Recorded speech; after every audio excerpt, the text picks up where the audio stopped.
There is a dark side to each one of us where our forbidden fear, lust, and anger lurk. These unconscious desires do not rest quietly in the human psyche. They are, in a sense, our enemy within.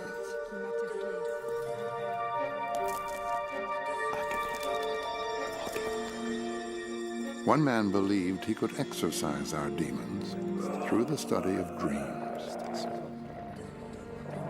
Zigmund Frойд took pride in disturbing the sleep of humanity.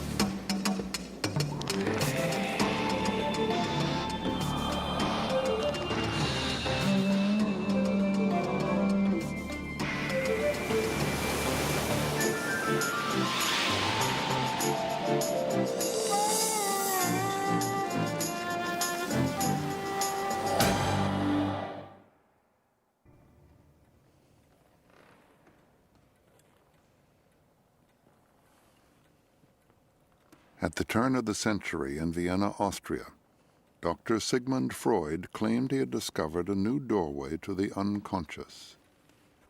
So, tell me anything that comes into your mind. Perhaps we could begin with your dream last night.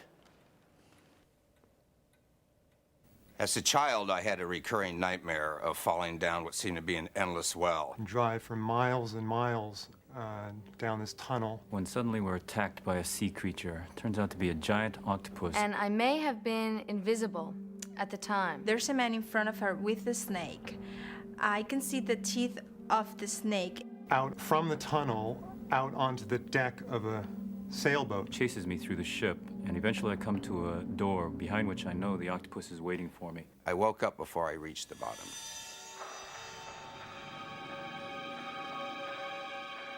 I shall bring forward proof that there is a psychological technique which makes it possible to interpret dreams.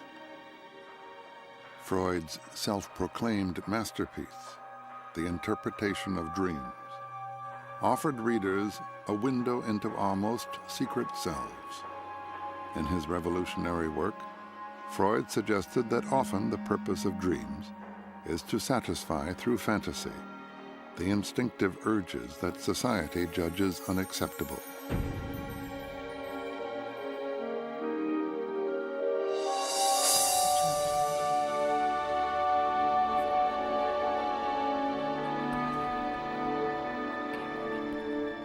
The laws of logic that rule our waking world do not apply to the kingdom of sleep, where we are free to experience fantastic adventures. For Freud, this liberation of fantasy was a path that led to the heart of the unconscious. He promised us a profoundly deeper understanding of the human condition. This was a dream I had just a couple of weeks ago, which took place on a canal boat, and the guy who was piloting the boat I knew was a nutcase, yet I got on the boat with him anyway. And at some point during the journey, he attacked me. And I had to defend myself, and I ended up killing him. But the sensation the dream left me with when I woke up was a very clear sense of what it was like to actually stick a knife into somebody and to end their life.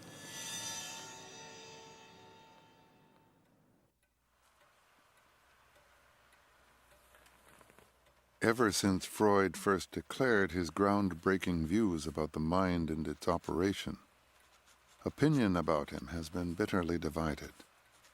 He has become the psychiatrist everybody loves to hate.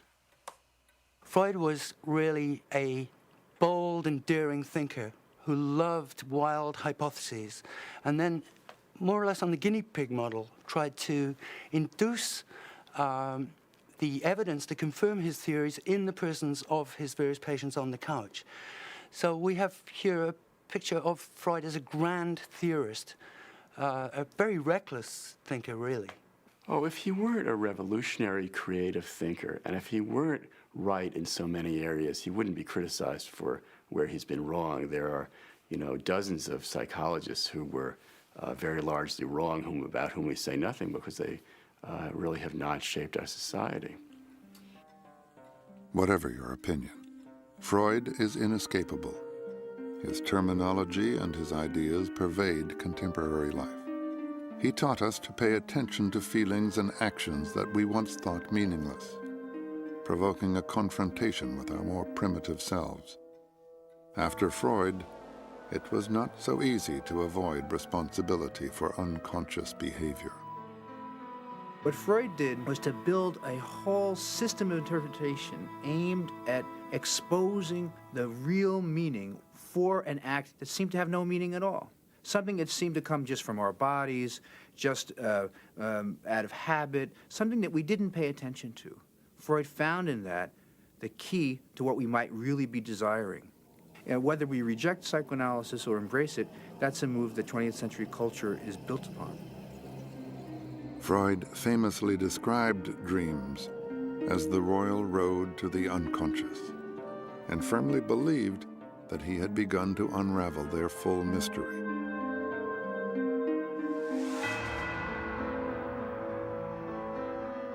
Nearly every creative thinker has been touched by the magic of dreams. Chagall and Magritte painted dreamlike visions. Salvador Dali cited Freud's interpretation of dreams specifically as inspiration for his surrealistic paintings. Dali also designed the famous dream sequence in Alfred Hitchcock's movie about psychoanalysis, Spellbound. I can't make out just what sort of a place it was.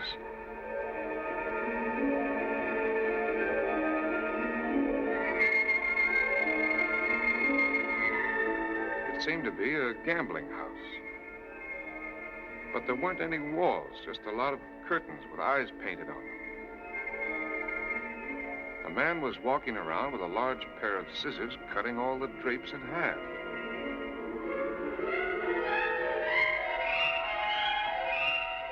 And then a girl came in with hardly anything on and started walking around the gambling room, kissing everybody.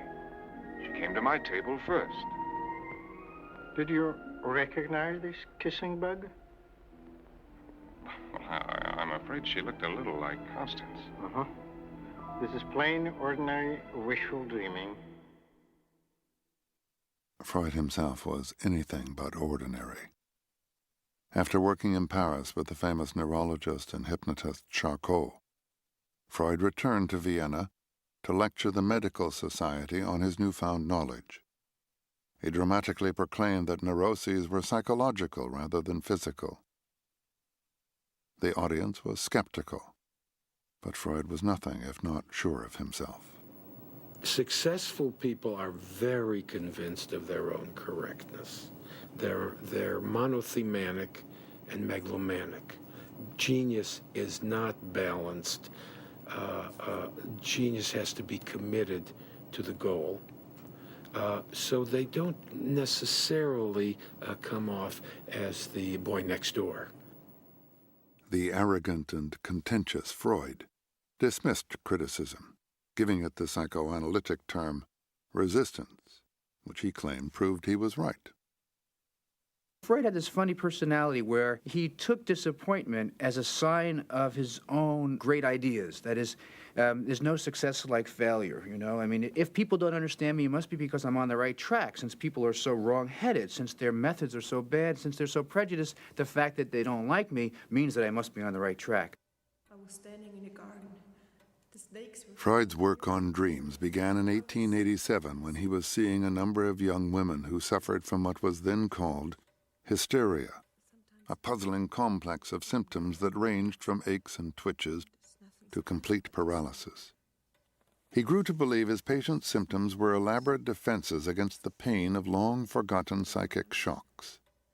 Freud treated them, unsuccessfully, with hypnosis. But when patients spontaneously began describing their dreams, he was intrigued.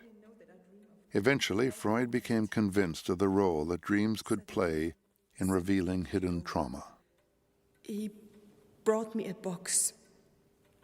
What was in the box? I was very much afraid to open it.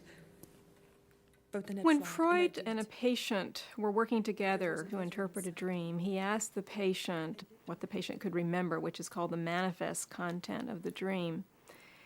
He then asked the patient to sort of associate to each of the elements of the dream, and that simply meant to say everything that came to mind in connection with both the dream as a whole and to each particular detail of the dream. Freud's ongoing work with free association reinforced his belief that the source of neuroses sprang from emotional damage caused in early childhood. This was a subversive idea, and Freud was left nearly isolated in his profession for 15 years. Finally, the ambitious doctor's persistence paid off, appropriately enough, in a dream. The Irma dream is the classical dream. It's the so-called dream specimen of psychoanalysis. It's the dream that Freud had on, I believe it's the night of July 23rd, 1895, that he used as the basis to illustrate his interpretive method in the interpretation of dreams.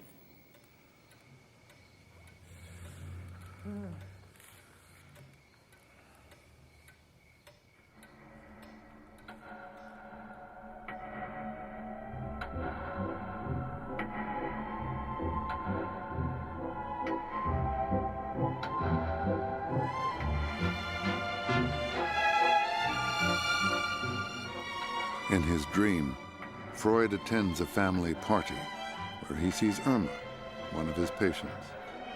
Irma has been on Freud's mind since her therapy had stalled and she had left for her country estate. The day before, Freud's family doctor, Otto, had told him Irma was not completely cured. The oversensitive Freud resented the criticism. At the party, Irma complains of terrible pains in her throat and stomach. Freud scolds her for quitting therapy and proceeds to examine her throat. He discovers a peculiar growth on the walls of her mouth and calls upon a colleague for a second opinion. In the dream, Freud realizes that the cause of Irma's suffering was a careless injection given by Otto, who had neglected to use a clean needle.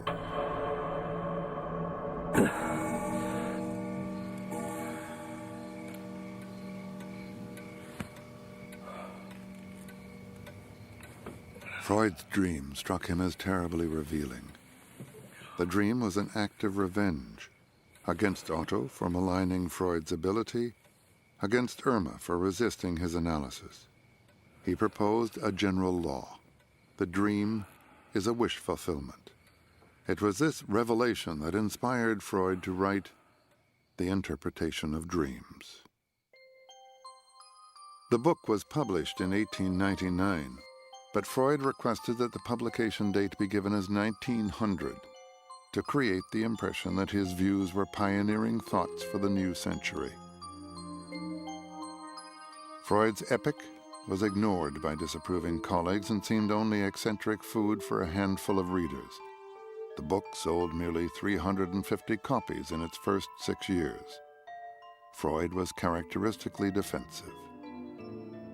I had dared, against the objections of severe science, to take the part of the ancients and of superstition.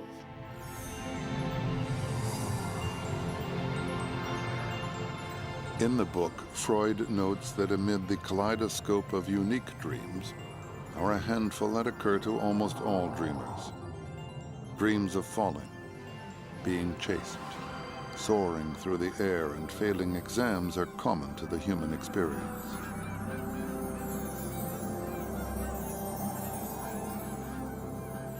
I come from Austria, and we have some nice ideas about love. The biggest thing what you can do for a girlfriend is to pick up an Edelweiss by yourself. And so last night I dreamed I climb up to the mountain over the rocks and I find the Edelweiss.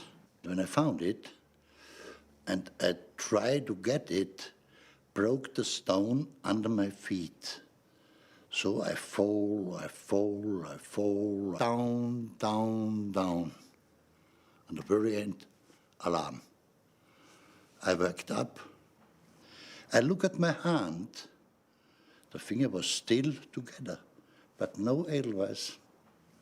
It was a dream.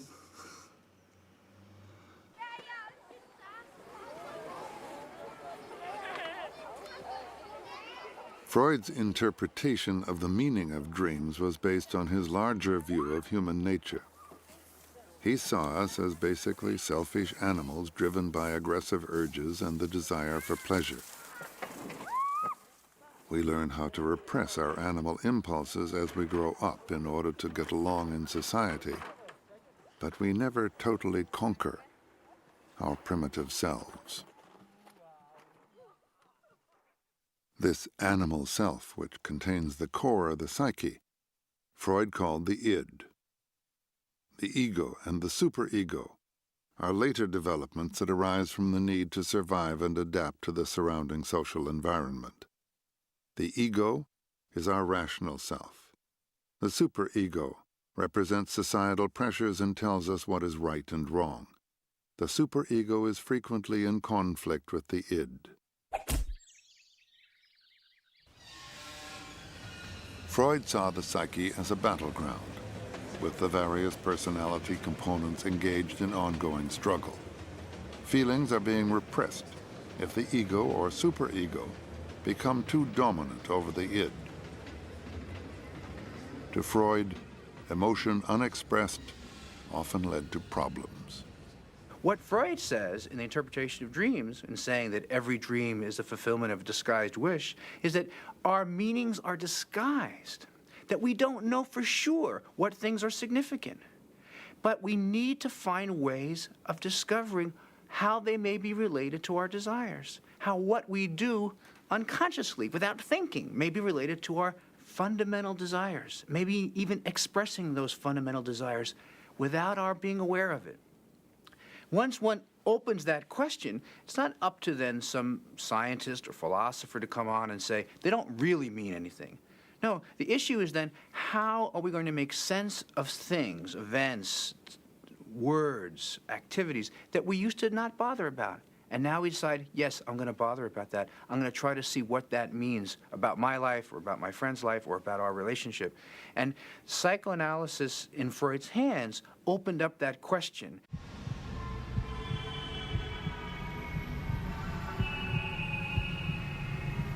In the interpretation of dreams, Freud laid out a formula which could make sense of even the most confusing dream. His theory relies on a part of the mind he called the censor, which edits our dreams. If we dreamed about the literal fulfillment of desire, he said, the powerful emotions this would create would wake us.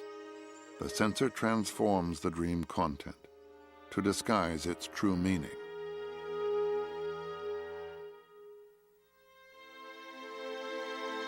Freud called this transformation of desire dream work. It is composed of a number of processes. Displacement shifts emotion from one idea to another.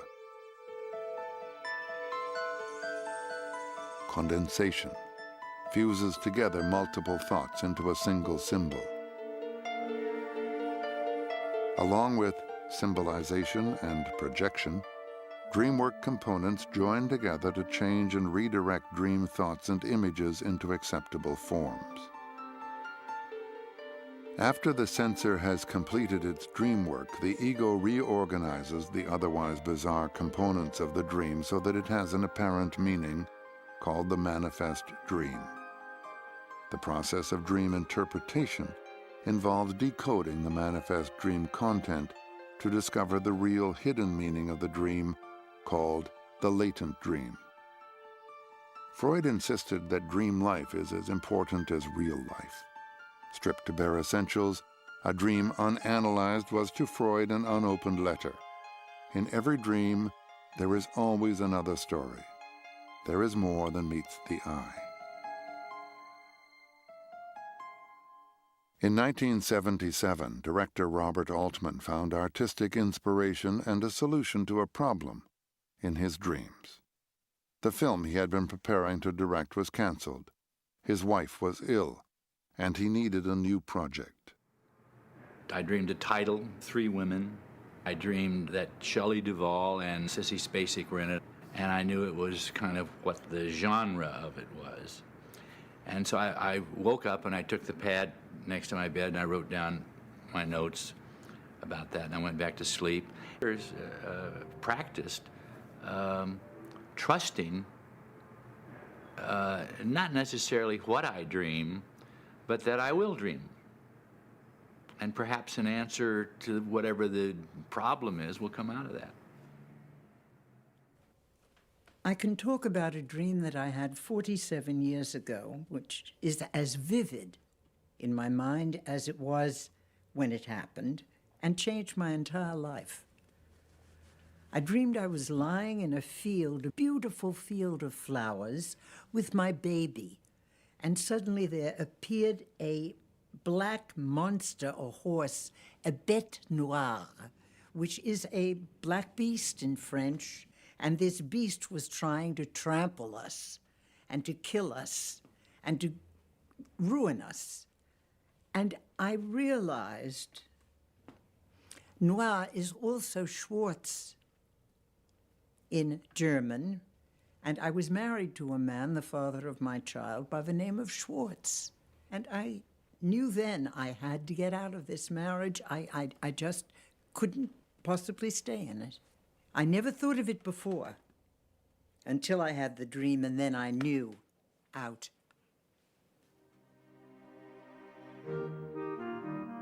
The Freud family moved to Vienna when Zigmund was 4 years old.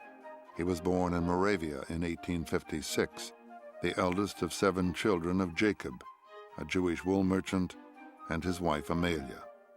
The Freuds were poor during most of Freud's youth, but always sacrificed to give him the best possible education. Young Zigmund was an exceptionally gifted student. His parents think that Freud's work is the most, little Zigmund's work is the most important thing that goes on in the apartment. Everybody else, be quiet. No piano, no noise. Little Zigmund is working. The brilliant young Freud went to the University of Vienna and trained as a neurologist. After school, he began a career in research, but lack of money forced him to start a small medical practice. At the age of 30, he married Martha Bernays, the daughter of a distinguished German Jewish family.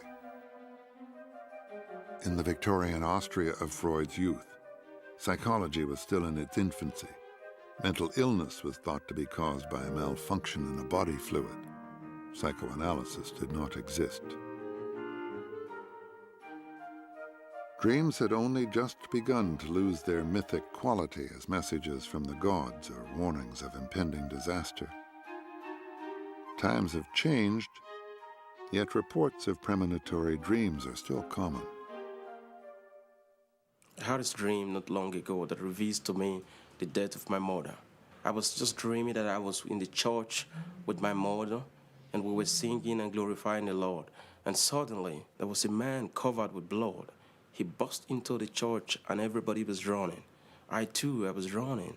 To my greatest surprise, my mother was standing, waiting to know what was going on with this man. And I was so frightened, so scared from the dream, that I opened my eyes and I woke up. And 5 days later, I received a phone call that my mother had an accident and she died.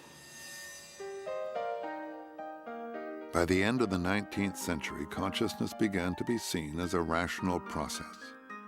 It was also believed that behind all psychological functioning, there had to be a physical origin, a biological cause for every mental effect.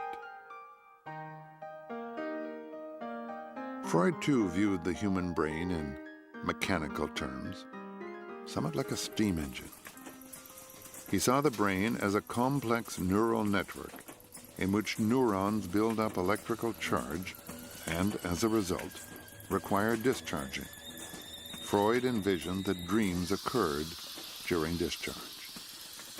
Freud comes at a period in the history of Europe where there has been this tremendous successful liberalism, this great industrial revolution, the apparent triumph of science and ideas, and at the same time, this increasingly powerful feeling that something is amiss, that things aren't working right, that aggression, violence, and hatred are still major issues.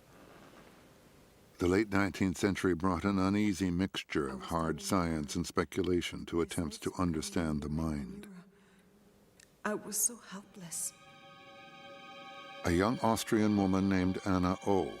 had been seeing Dr. Joseph Breuer for severe hysteria. She suffered from speech disorders, found food repulsive, and experienced frightening visions. Breuer tried hypnosis and discovered that when in trance, Anna recalled traumatic memories and her symptoms disappeared. The talking cure had been invented. Breuer recounted the case to his friend and protege, Dr. Sigmund Freud, who was fascinated. After 14 years of collaboration, the two men published Studies on Hysteria. From this work emerged the field of psychoanalysis. After publication, Freud increasingly focused on the sexual nature of the psyche. Breuer and Freud parted ways 1 year after their book came out, the first of many Freud friendships to end bitterly. When Breuer showed himself to have reservations about various ideas promulgated by Freud, particularly those impinging on the realms of sexuality and so on, Freud took umbrage, and I would read it as Freud having engineered, in effect, a falling out between them. Freud's theorizing about the sexual origins of mental illness was scandalous to polite society. I think Freud was very brave in his emphasis on sex. He pointed out something that needed to be pointed out, which is that Victorian culture was, at least in its formal sense, very prudish sexually, and distorted human relations through the way that sex was ignored or suppressed or limited, and that lots of odd things went on around the edges in terms of human behavior to avoid those prescriptions, and lots of behavior was a result of shame and family conflict and so on that revolved around sex.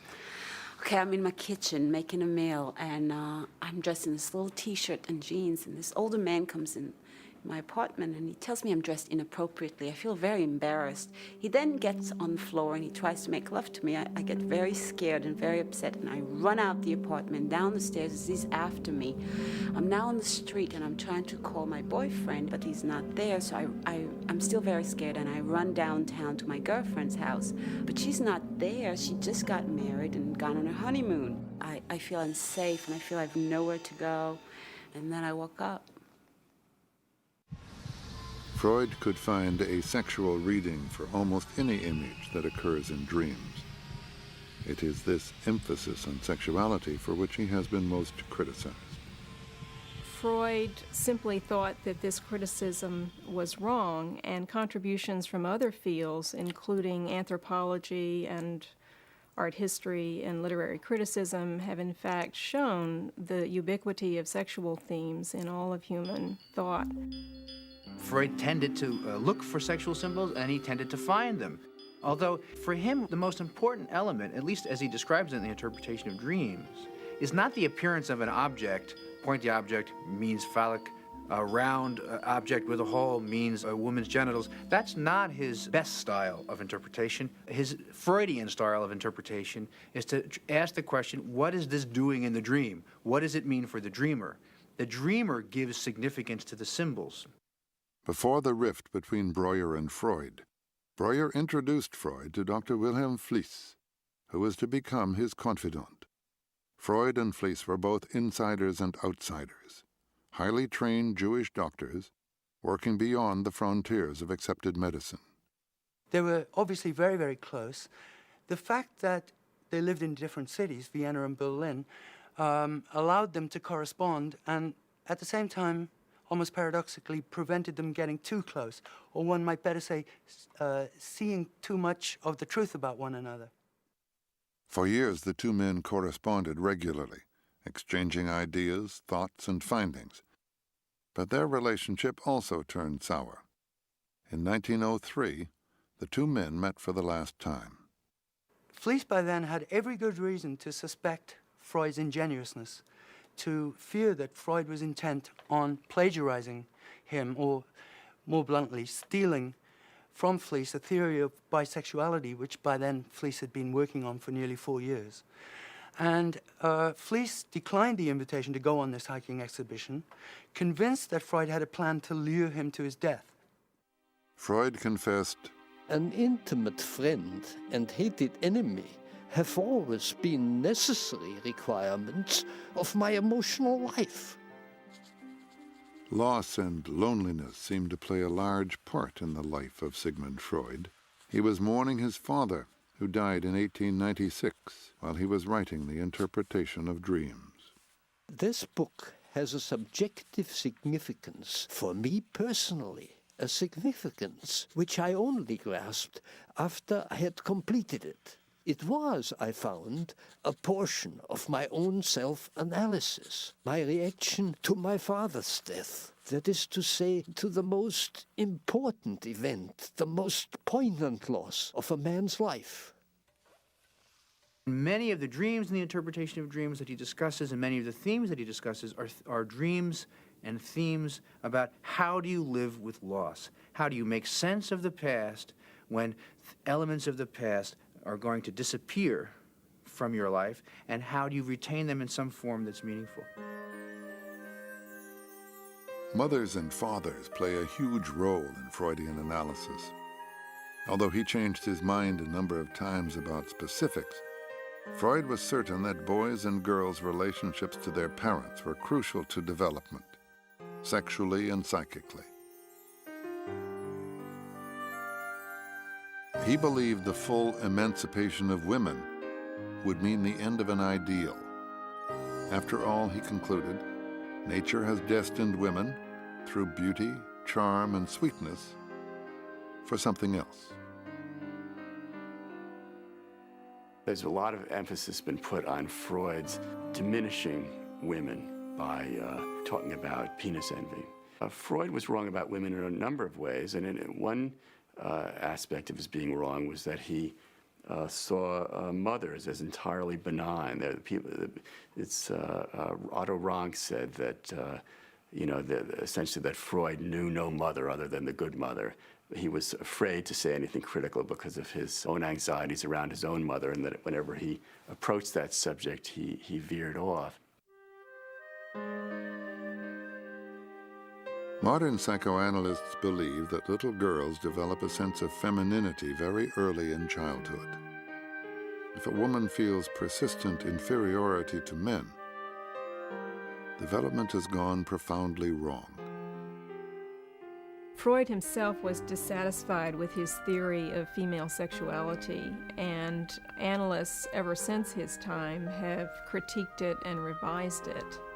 In part, Freud has been misinterpreted. For example, when he talked about penis envy and feelings of inferiority in women, he wasn't saying that women should feel that way. He was saying that they often did. Before Freud, most people believed in conscious will alone. Freud forced us to recognize the unknown power of our unconscious. Like most revolutionaries, he has been both damned and praised. Freud's self-image was one of the conquistador, that here he is this warrior against repressive forces who would set us all free and would allow us to fulfill the human potential, even though he had some doubts whether we could really do that. He's never in any doubt that one day he's going to arrive. This is the Sigmund Freud who, in 1896, with his seduction theory, proclaimed to his medical colleagues that he had discovered no less than the source of the Nile of neuropathology. That's a quote.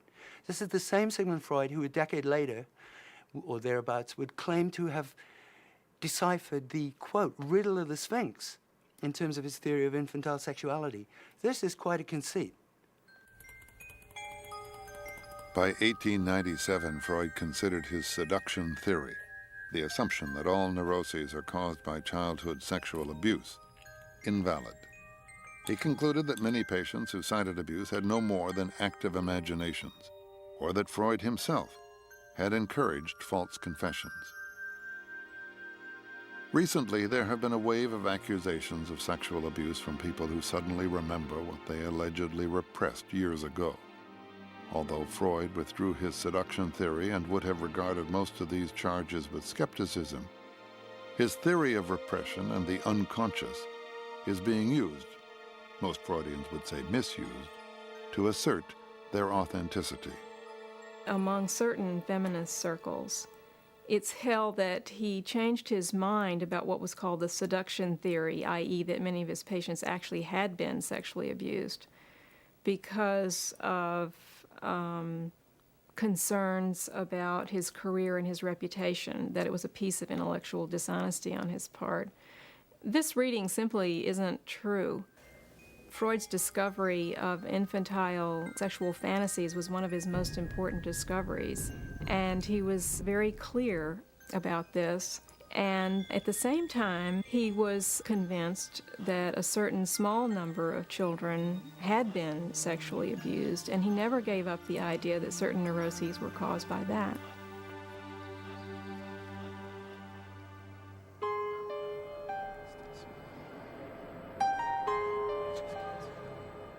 The study of Freud is sometimes considered more of a religion than a science, and yet when measured against scientific findings, at least some of Freud's theories hold true. Everybody dreams, probably.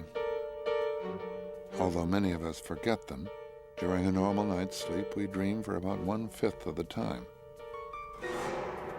Our most vivid dreams come to us during REM, rapid eye movement sleep. They can be as intense and emotional as real-life experiences.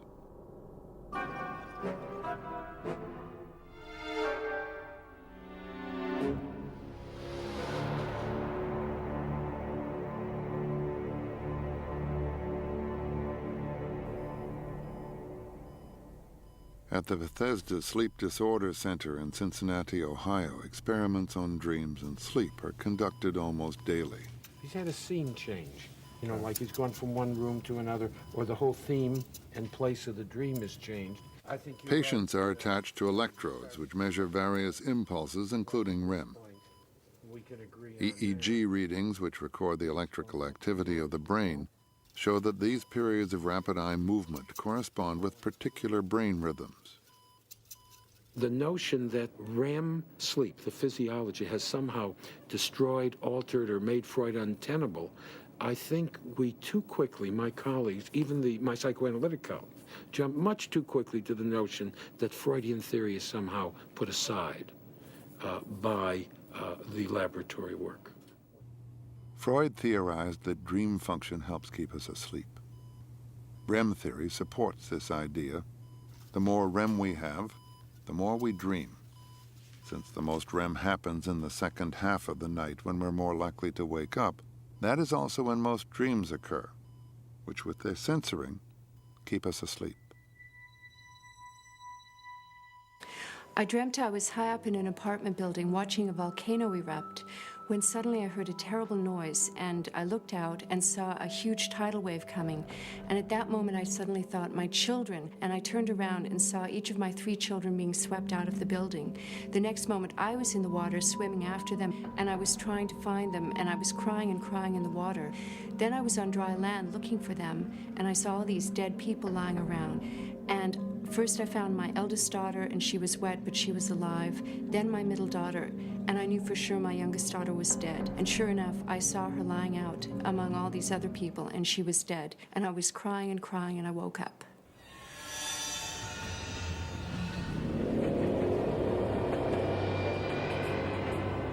The next giant of dream interpretation was Carl Jung, at first an ardent disciple of Freud. Although Jung and Freud did not formally part ways until 1913, they had conflicting opinions from the start. Jung agreed with Freud that the unconscious plays an important role in neurosis. He also believed dreams dramatically influenced the psyche.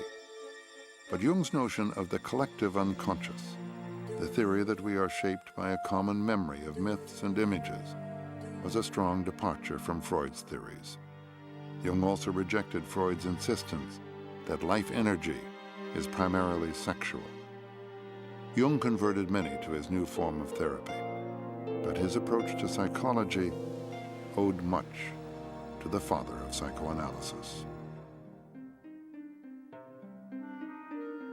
The history of modern psychotherapy begins with Freud, and a historical overview has to include him. But I think there was a sense that when I trained, that Freud was almost everything, and to the extent that he wasn't everything, there was a sort of hub and spoke arrangement where Freud was at the center and everything else was some variant of Freud or comment on Freud. Whereas I'd say now, even within psychotherapy, Freud has become one among many. Of course, psychoanalysis is still the best, most complexly elaborated theory of the human mind. Freud wrote prolifically after the interpretation of dreams was published. His later volumes included a study of the individual's relationship to society, a psychoanalytic account of Moses and the Jews, and more detailed work on the ego and the id.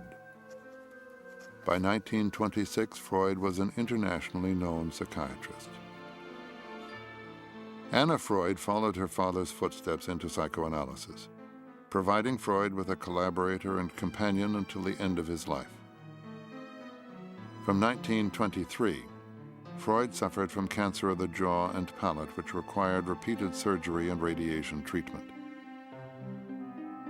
For the next 15 years until his death, Freud was never without complaint, at times enduring terrible pain.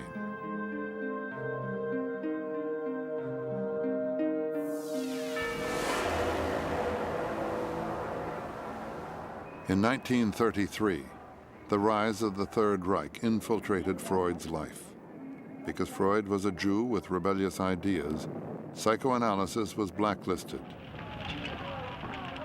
Book burning staged by the Nazis consigned Freud's works to the flames. Exit visas from Austria were difficult to obtain, and Dr. Freud, even in old age, retained a fighting spirit. But in March 1938, the Gestapo appeared at Freud's home and left, taking Anna with them. Concern for his daughter was the event that broke Freud's will. When Anna came back the same day, Freud agreed to emigrate. Influential friends in France and England bribed the Nazis for Freud's safe passage out of Austria. On June 4, 1938, Freud, Martha, and Anna were able to leave Vienna. Freud's own words best express his most poignant escape. The feeling of triumph on being liberated is too strongly mixed with sorrow. For in spite of everything, I still greatly love the prison from which I have been released. Freud died in London in 1939, 15 months after leaving Vienna.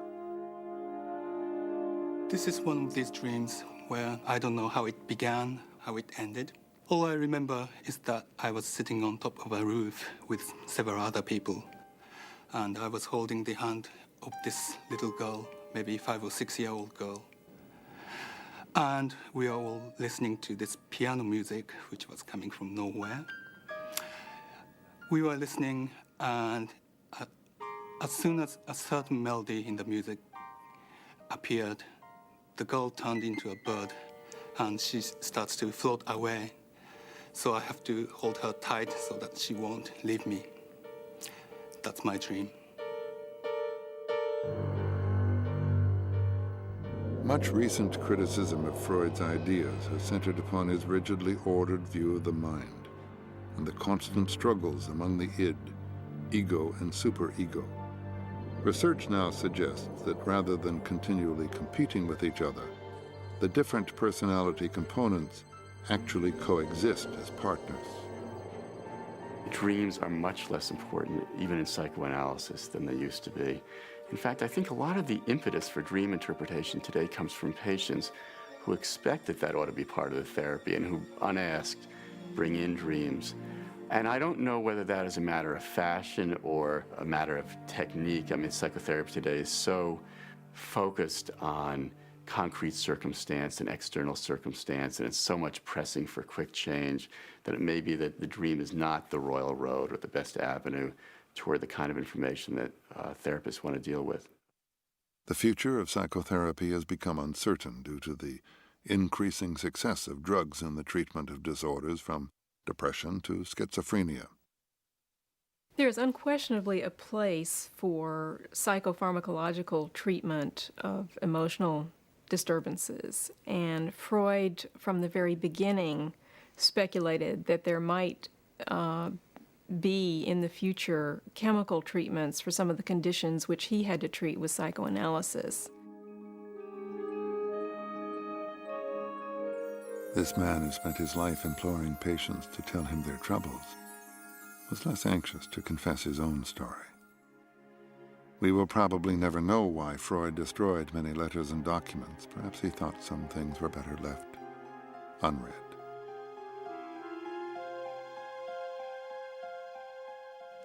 I was lying there, and there were thousands of snakes and of spiders. They were coming near. Freud was a very vigorous speculator.